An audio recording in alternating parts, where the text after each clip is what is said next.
Hello friends, स्वागत है आपका आप सबके पसंदीदा यूट्यूब चैनल लक्ष्य इंस्टीट्यूट ऑफ एक्सीलेंस में।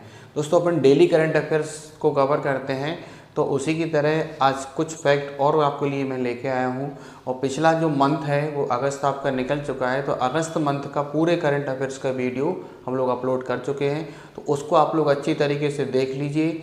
जिसने भी आपका जैसे मंथ में डेली नहीं देख पाते हो, तो आप लोग मंथ का जो वीडियो हमारा रहता है उसको आप लोग अच्छी तरीके से देख लिया करिएगा। ठीक है, तो चलिए स्टार्ट करते हैं। फर्स्ट फैक्ट है आपके सामने कि हाल ही में विश्व झील दिवस आपका कब मनाया गया। When was world lake day celebrated recently. यानी लेक डे का मतलब है कि आपका लेक्स के लिए आपका कौन सा दिन अभी हाल ही में मनाया गया, तो ये आपको याद रखना है। तो हमने कब मनाया है, 27 अगस्त को विश्व में झील दिवस के रूप में मनाया गया है। ये पहली बार मनाया गया है। क्यों मनाया गया है, क्योंकि देखिए कि झील जो दिवस है इसके मनाने का हम लोगों का उद्देश्य जो है यह याद दिलाता है कि यह जो झीलें हैं ये केवल पानी का स्रोत नहीं है, बल्कि हमारी धरती और हमारे जीवन के लिए आपकी ये बेहद महत्वपूर्ण है।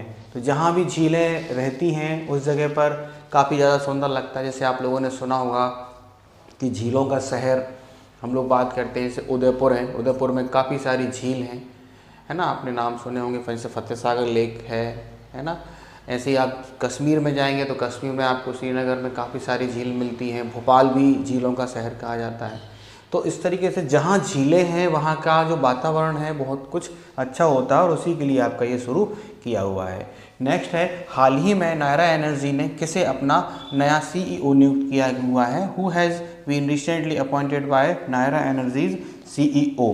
तो किसके लिए नियुक्त किया हुआ है इन्होंने, अब सुगु लिएविंग के लिए नया CEO नियुक्त किया हुआ है। यह भारत की प्रमुख निजी रिफाइनरी कंपनियों में से एक है ना। अब नियुक्ति की अगर अपन बात करते हैं कि अजय सिंह को बॉक्सिंग फेडरेशन ऑफ इंडिया का अध्यक्ष चुना हुआ है। सतीश गोलचा को दिल्ली का पुलिस कमिश्नर नियुक्त किया हुआ है। श्रीनिवासन स्वामी के लिए आपका advertising agency association of India का अध्यक्ष चुना गया है। राजीव प्रताप रूडी को कॉन्स्टिट्यूशन क्लब ऑफ इंडिया का सचिव नियुक्त किया गया है। SMFG इंडिया क्रेडिट का नया CEO आपका रवि नारायण जी बने हैं। नागेश्वर राय को बिहार क्रिकेट एसोसिएशन का अध्यक्ष चुना हुआ है। गौरव बनर्जी को राष्ट्रीय मीडिया और मनोरंजन परिषद का अध्यक्ष बना हुआ है। यहाँ बिहार क्रिकेट एसोसिएशन की बात आ रही है, तो आज अपन जैसे डिस्कस कर रहे हैं, तो मध्य प्रदेश क्रिकेट एसोसिएशन का जो अध्यक्ष हैं वो ज्योतिरादित्य सिंधिया के जो लड़के हैं आर्यमान सिंधिया को आपका निर्विरोध अध्यक्ष चुन लिया गया है। ये भी आप लोग याद रखिएगा। नेक्स्ट अपन देखेंगे, हाल ही में किस भारतीय क्रिकेटर ने IPL से संन्यास ले लिया है ना। Which Indian cricketers has recently retired from IPL। ये इंटरनेशनल क्रिकेट से पहले ही संन्यास ले चुके थे। कौन, हमारे दिग्गज एक ऑलराउंडर के तौर पे इनको जाना जाता है, और भारत के स्पिनर के तौर पे भी इनको जाना जाता है, रविचंद्रन अश्विन। ठीक है, रविचंद्रन अश्विन ने भारतीय क्रिकेट टीम के पूर्व ऑफ स्पिनर रविचंद्रन अश्विन ने 38 साल की एज में इंडियन प्रीमियर लीग से आपका रिटायरमेंट ले लिया है। ये वर्ल्ड के नंबर 1 बॉलर भी रहे हैं।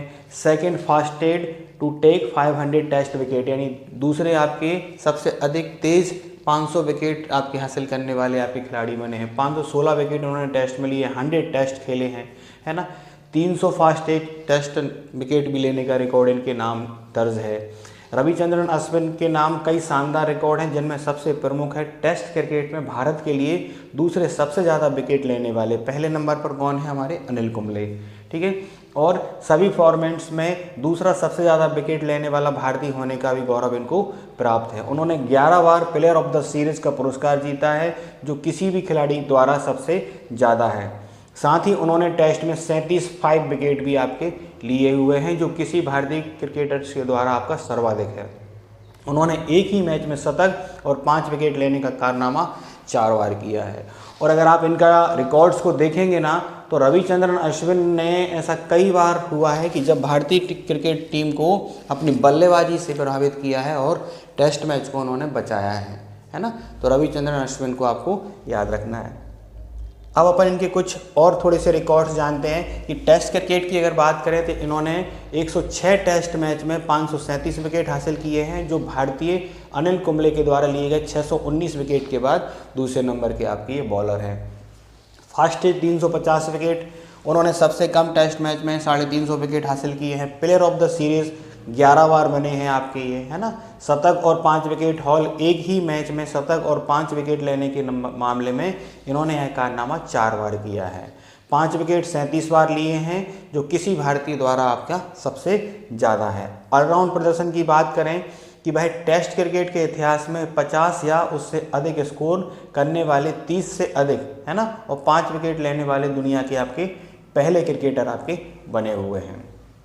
ठीक है ना, ये आप याद रखेंगे। अब वनडे की अगर अपन बात करते हैं तो उन्होंने 116 वनडे मैच खेले हैं, जिसमें 156 इन्होंने विकेट हासिल किए हैं। T20 में 65 T20 मैच में 72 आपके विकेट इन्होंने लिए हैं। और इनकी अन्य उपलब्धियां हैं, उन्होंने सभी प्रारूपों में कुल मिलाकर आपका कितना 765 विकेट आपके हासिल किए हैं, जो भारतीय के लिए अनिल कुंबले के बाद दूसरा सबसे बड़ा आंकड़ा है। ठीक है, आईपीएल में रिटायर होने से पहले आपके भारतीय क्रिकेट टीम से भी आपके रिटायर्ड हो चुके हैं, ये आपको याद रखना है। तो एक महान क्रिकेटर हैं। ठीक है, अभी हाल ही में हमने देखा कि हमारी भारतीय क्रिकेट टीम के कैप्टन, भूतपूर्व कैप्टन रोहित शर्मा और विराट कोहली ने भी T20 वर्ल्ड कप जीतने के बाद T20 से संन्यास ले लिया था, और अभी इंग्लैंड दौरे के पहले उन्होंने टेस्ट क्रिकेट से भी संन्यास ले लिया है, विराट कोहली और रोहित शर्मा ने।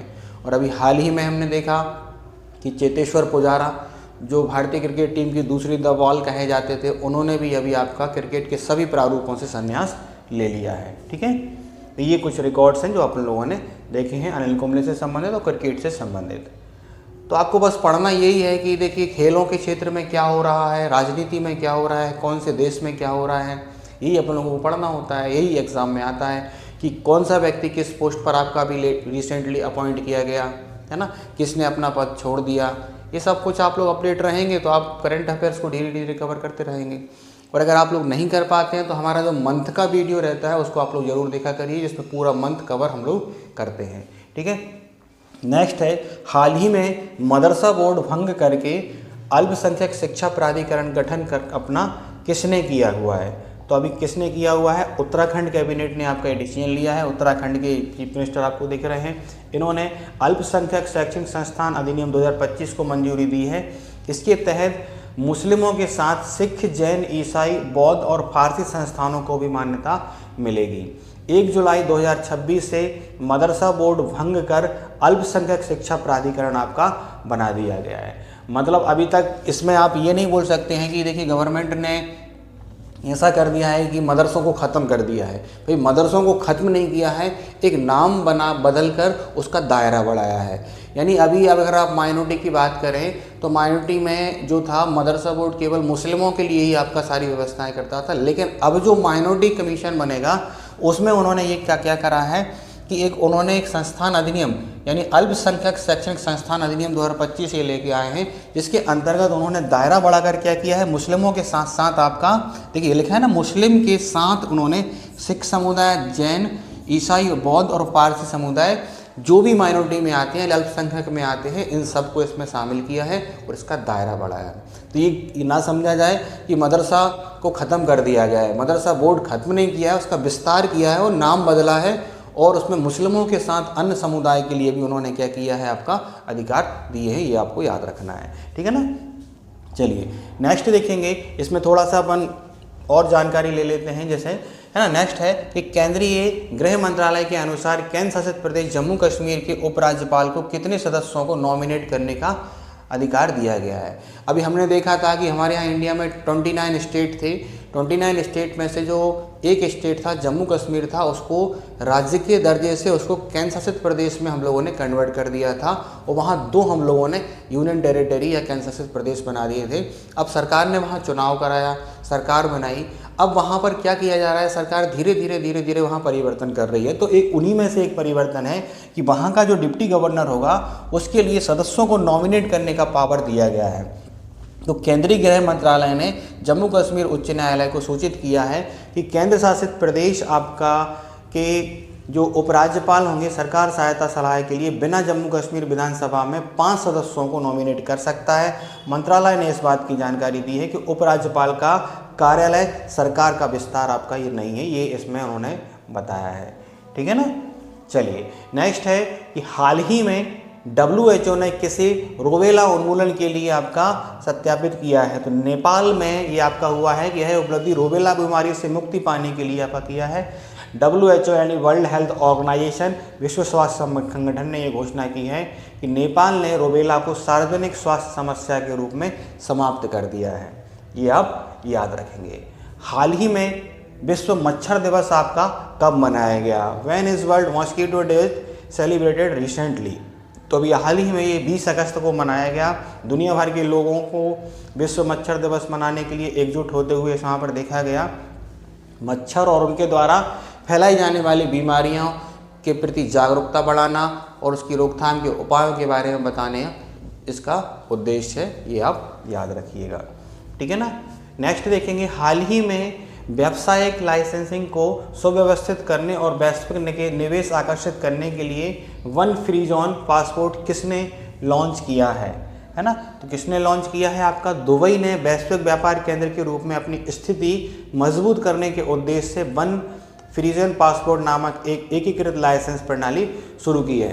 तो देखिए दुबई जो है, अगर आज से आप 30 साल पहले जाते हैं तो यहाँ कुछ नहीं था, लेकिन दुबई ने अपने आप को दुनिया में स्थापित किया है कि हर व्यापारिक कंपनी या कोई भी व्यक्ति यहाँ पर अपने व्यापार को बढ़ावा देना चाहती है या फिर अपना व्यापार केंद्र खोलना चाहती है। तो इसलिए समय समय पर दुबई में कई प्रकार के ऐसे परिवर्तन होते रहते हैं कि जो लोगों को रिझाते रहते हैं। तो ये आपको याद रखना है। तो किसने शुरू किया है? ये दुबई ने शुरू किया हुआ है। नेक्स्ट है, हाल ही में लोकसभा की कार्यवाही जो है वो किस भाषा में भी आपकी हो जाएगी, यानी किस भाषा को शामिल किया गया है? Which language has been included in the processing of Lok Sabha recently? तो भाषा से मतलब होता है हमारे संविधान में, देखिए 8th शेड्यूल में 8वीं अनुसूची में भारतीय संविधान की 22 भाषाओं का उल्लेख किया गया है। यानी हमारी जो 22 भाषाएं हैं उनमें सारी व्यवस्थाएं की गई हैं।